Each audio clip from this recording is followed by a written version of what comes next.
চলুন যাই ভাঙা পাহাড়। দেখতেই পারছেন চা বাগানের পাশ দিয়ে ছোট্ট একটি গলির মতো রাস্তা। তো সেই রাস্তা ধরে সামনের দিকে যাচ্ছিলাম সেই বিখ্যাত ভাঙা পাহাড়। তো ভাঙা পাহাড় নামটা কেন ভাঙা পাহাড় হয়েছে তা বিস্তারিত অবশ্যই জানাবো। তার আগে আপনাদেরকে দেখিয়ে দিই চারিপাশের দৃশ্যটা। এই দেখুন, এলোমেলো রাস্তা, সঙ্গে চা বাগান রয়েছে, দূরে পাহাড় টাহাড় সবই আছে, দূরে পাহাড়ি নদী আছে। এই দেখুন কি অদ্ভুত রাস্তা। যাই হোক, চলুন আস্তে আস্তে দেখতে থাকি আর দেখাতে থাকি এই ভাঙা পাহাড়ের যে বৈশিষ্ট্য সেটা সম্পর্কে। চলুন যাই। এখন পৌঁছে গেছি সেই ভাঙা পাহাড়ে, এবং এই ভাঙা পাহাড়টা কেন ভাঙা পাহাড় নামে পরিচিত সেটা কিন্তু ধীরে ধীরে জানাবো। তার আগে একটু আপনাদেরকে দেখিয়ে দিই যে এই দেখুন, এগুলো হচ্ছে পাহাড়, এবং পাহাড়ের উপরে বাম্বু ট্রি, সঙ্গে যে জঙ্গলগুলো রয়েছে ভয়ঙ্কর জঙ্গল, আর পাশেই দেখুন চা বাগানগুলো আছে, কি সুন্দর সবুজের সবুজ, আর দারুণ সুন্দর পরিবেশ সহ এখানকার যে চারিপাশের দৃশ্য সেটা অসাধারণ সুন্দর। তো চলুন ধীরে ধীরে সামনের দিকে যাই, দেখি কি আছে।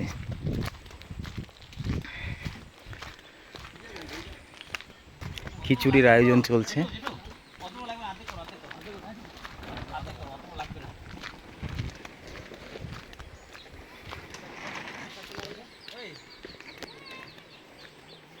তো এই সেই ভাঙা পাহাড়টা, সেই ভাঙা পাহাড়ের একদম পাশেই পৌঁছে গেছি। দেখতে পাচ্ছেন ভাঙা পাহাড়টা কেন নাম হয়েছে, পাহাড় ভেঙে যে জায়গাগুলো তৈরি হয়েছে সেই জায়গাগুলো। এই দেখুন কি সুন্দর দৃশ্য। এটা হচ্ছে পাহাড়ি নদী, আর ওই পাশে পাহাড় আছে, আর প্রত্যেকটা জায়গা জুড়ে চা বাগান রয়েছে, আর প্রচুর মানুষের সমাগম হবে এখানে। তো চলুন আস্তে আস্তে যাই সেই ভাঙা পাহাড়ের দিকে। তো যাচ্ছি ধীরে ধীরে, এবং ওই ভাঙা পাহাড়ে কিন্তু একটি মন্দির আছে। তো সেখানে মহাদেবের বাসস্থান আছে। দেখতেই পাচ্ছেন পতাকাগুলো রয়েছে। এ দেখুন পাহাড় ভেদ করে কি সুন্দর দৃশ্য।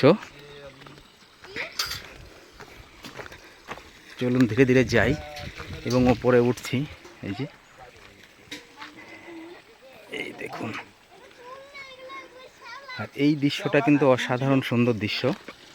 পাহাড়ের থেকে জল আসছে এবং সেই জলটাকে সুন্দর করে সংরক্ষণ করা হচ্ছে। এই জল দিয়েই কিন্তু এখন খিচুড়ি রান্না হবে। এই জায়গাটা পুরি রান্না হবে, জল দিয়ে পুরি রান্না হবে। তো অনেকে আবার খিচুড়িও রান্না করেন। তো যাই হোক, চলুন যাই ধীরে ধীরে, দেখি কি আছে। বম্ভলে মদ্যপান করে প্রবেশ নিষেধ। তো যাই হোক, এখানে চপ্পল টপ্পল খুলে রাখি।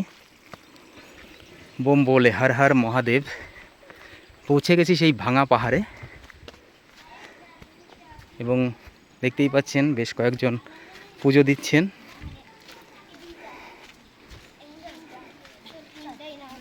এই তো পৌঁছে গেল এই সেই ভাঙা পাহাড়ের মন্দিরটি। আচ্ছা গেলাম, চলুন ভেতরেরটা একটু দেখি। এই তো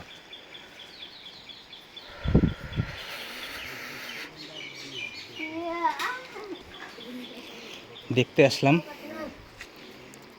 अरे पार्टनर ठीक है ना, बस। তো সেই ভাঙা পাহাড়ের একদম উপরে চলে এসেছি। তো ছোট ছোট ঘর বানানো আছে, এবং এই ঘরে দেখতেই পাচ্ছেন কি সুন্দর করে একদম সুরক্ষিতভাবে আছে, আর জঙ্গল আর জঙ্গল, পাহাড়ের অনেক উঁচুতে।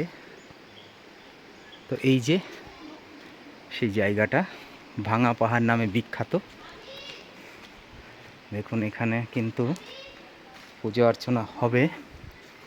ওম গণেশায় নমঃ। এটা তো যাই হোক, চলুন আর একটু যাই।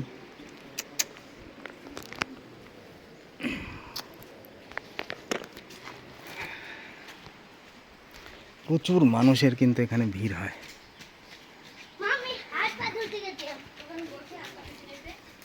পুজো চলছে, তো দেখে নিলাম ভাঙা পাহাড়ের ওপরে কি আছে, দেখতেই পেলেন।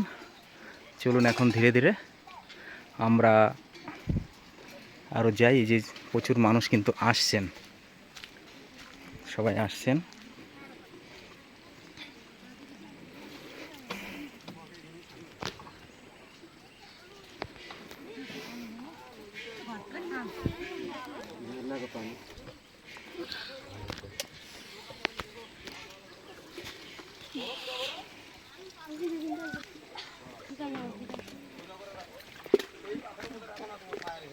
তো দেখতে পেলেন যে ভাঙা পাহাড়ের কিন্তু প্রচুর মানুষ যাচ্ছেন, এবং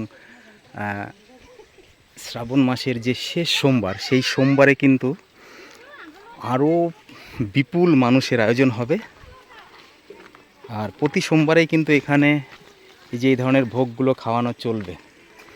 তো যাই হোক, কমেন্ট বক্সে হর হর মহাদেব লিখতে ভুলবেন না। সবাইকে থ্যাংক ইউ সো মাচ। সেই জায়গাটা দেখতেই পাচ্ছেন কি সুন্দর, পাহাড়ের একদম উঁচুতে, আর চারিপাশে চা বাগান সহ এই যে যে প্রাকৃতিক সৌন্দর্যগুলো রয়েছে সেটা কিন্তু অসাধারণ সুন্দর। যাই হোক, কেমন লাগলো অবশ্যই জানাবেন। Thank you so much.